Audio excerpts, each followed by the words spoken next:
A strong sense of self equals a strong sense of boundaries. If I can't feel myself, how will I know when I've come in contact with something other than me? Boundaries lets us know what is me, what is not me. Where do I end and where does somebody else begin? It lets us know what's important to us. Our boundaries let us know, what do we value? What do we hold near and dear? What deserves protecting?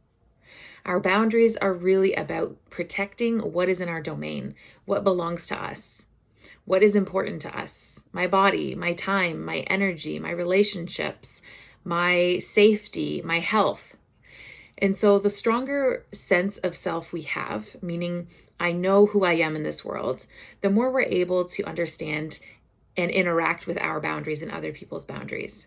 What often happens when people are first learning about boundaries, they've probably started somewhere on the leaky end of the boundaries, meaning they struggle setting boundaries. They're a people pleaser. They have a hard time saying no. They didn't know that they could really say no. They've always taken care of people, and they've always endured and pushed through things that were uncomfortable for themselves for the sake of their relationships. Now, if you're in that space and you're just learning about your boundaries, you're going to start developing a stronger sense of self. And that means you're really going to start feeling the places where you have pushed through and endured. The things that felt tolerable will no longer feel tolerable.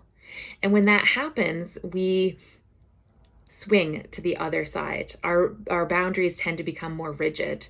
They become, very strong and firm in a way that is inflexible in our relationships. And often we will start to interpret people's actions as harmful. And we lose this capacity for generous assumptions about people in our lives. And this is normal. It's normal that when you finally feel like you're in a place where you can say no, where you can exert yourself, where you can set limits and set boundaries and take care of yourself, it makes sense to come over to this place where there's less flexibility. But what we want in healthy boundaries is this middle space of flexibility, knowing when it's important to have a firm boundary and when it's really good to be super flexible.